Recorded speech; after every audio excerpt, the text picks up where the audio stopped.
Selamat datang di Pojok Santai. Sebelum Anda mendengarkan audiobook ini, kami menginformasikan bahwa channel ini adalah review audio dari buku yang ada di Indonesia. Untuk membaca keseluruhan buku ini, kami menyarankan membeli buku aslinya di toko buku kesayangan Anda, baik offline maupun online. Keberadaan channel ini dimaksudkan untuk membantu Anda mendapatkan pengetahuan dari buku-buku kesayangan Anda.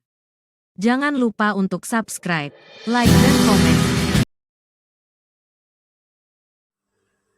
Selamat datang di Pojok Santai, channel khusus yang membahas komik dan novel dengan cara asyik. Penutup wajah Dewi Kerudung Biru dan Wiro berteriak, "Anggini!" Siapakah Dewi Kerudung Biru sebenarnya? Yuk cari tahu di video berikut ini.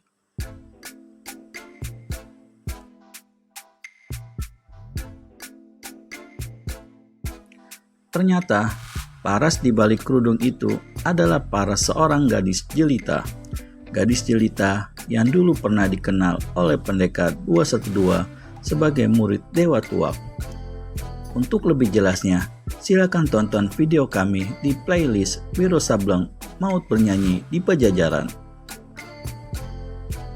Untuk beberapa lamanya, kemudian Wiro Sableng hanya bisa berdiri terlongok-longok. Sedang Anggini sendiri tundukkan kepalanya, mencoba menyembunyikan sepasang matanya yang berkaca-kaca dan juga sembunyikan parasnya yang membayangkan perasaan serta gelora hatinya. Selama beberapa bulan, dia telah berkelana untuk mencari pendekar 212 dan baru hari itu mereka jumpa dalam satu suasana yang tak terduga. Apakah dia dapat memaklumi bagaimana perasaan hatiku terhadapnya? Membatin Anggini atau Dewi Kerudung Biru. Ini adalah satu hal yang tak terduga, Anggini. This is Wiro. Anggini anggukan kepala. Ya, suatu hal yang tak terduga. Suaranya yang rawan ditindihnya dengan tenaga dalam, sehingga getaran hatinya tiada kentara oleh si pemuda. Tapi ini adalah juga merupakan hal yang menggembirakan, ujar pendekar 212 pula. Ilmumu maju pesat sekali. Siapa yang menduga kalau Dewi Kerudung Biru itu nyatanya adalah engkau sendiri? Karena Anggini diam saja dan masih tundukkan kepala, maka bertanyalah Wiro. Aku tak mengerti mengapa tadi kau sengaja mengatakan parasmu buruk.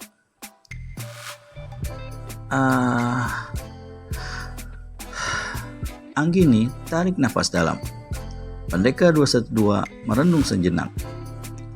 Terkenang dia pada satu malam beberapa bulan yang lewat ketika dia berada berdua-duaan dengan Anggini, yaitu sehabis pertempuran di Gua Sanggreng.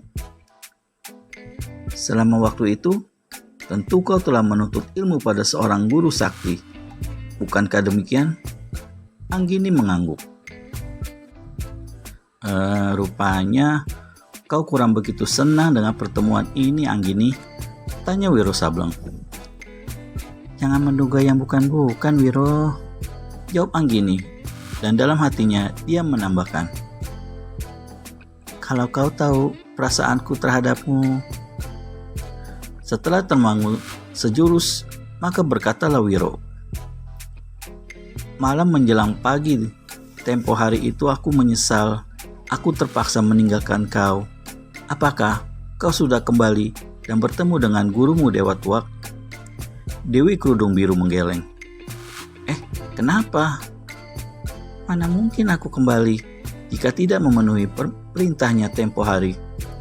Habis mengucapkan kata-kata itu, memerahlah kedua pipi Anggini karena jengah.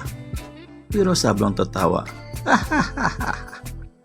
Oh, jadi rupanya cerita itu masih belum juga selesai sampai sekarang.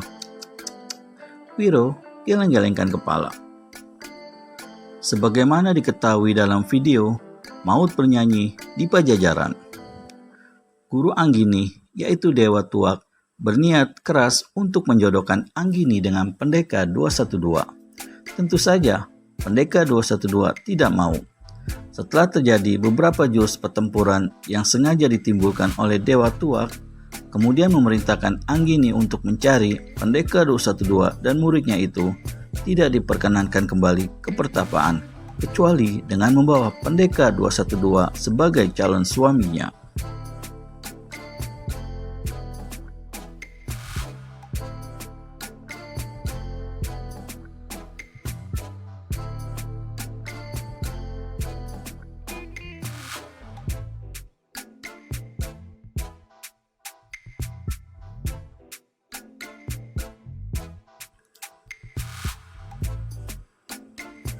Semestinya kau kembali ke tempat gurumu, Anggini. Siapa tahu dia telah merubah niatnya yang kurang bisa diterima itu. Aku tahu sifat guruku, Wiro. Sekali dia kasih perintah, tak bakal ditariknya kembali.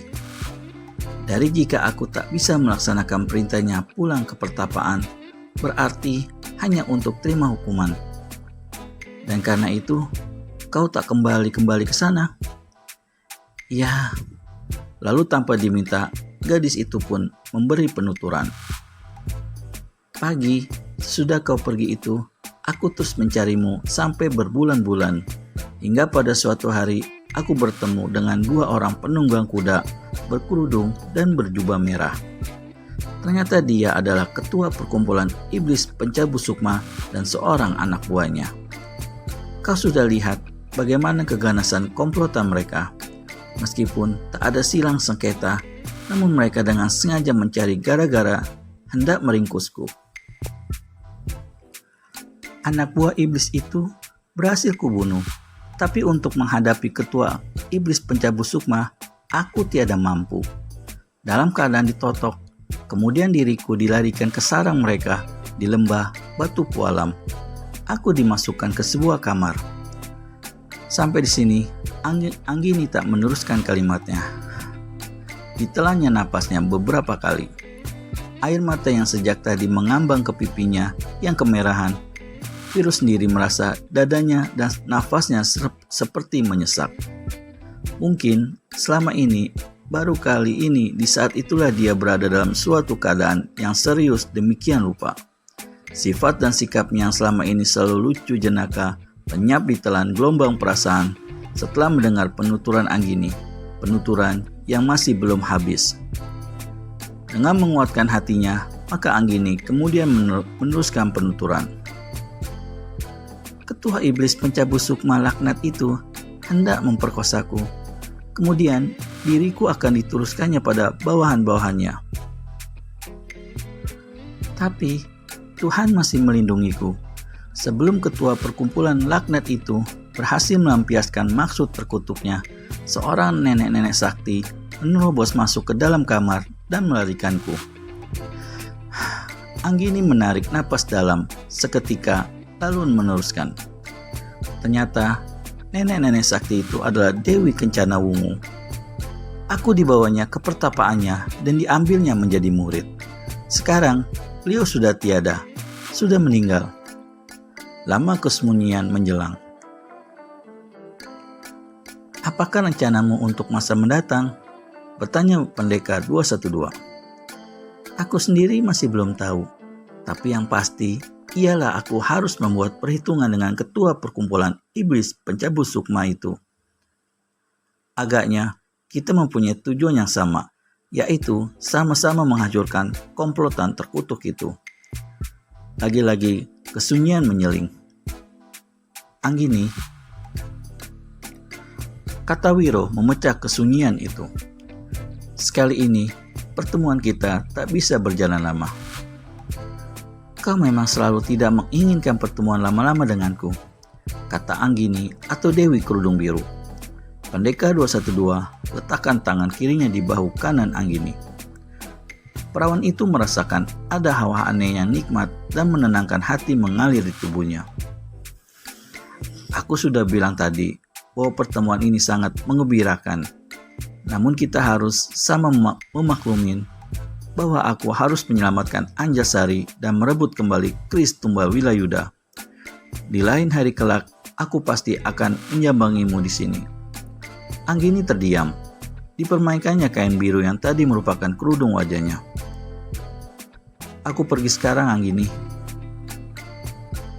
Wiro, suara Anggini tersekat di tenggorokan. Langkah pendekar 212 tertahan. Dipandanginya paras jelita di hadapannya. Gerangan, apa yang akan disampaikan Anggini atau Dewi Kerudung Biru? Untuk pastinya, temukan jawabannya di video selanjutnya hanya di channel Pojok Santai. Segera subscribe dan tekan tombol lonceng untuk mendapat notifikasi video terbaru dari kami. Terima kasih dan sampai bertemu kembali.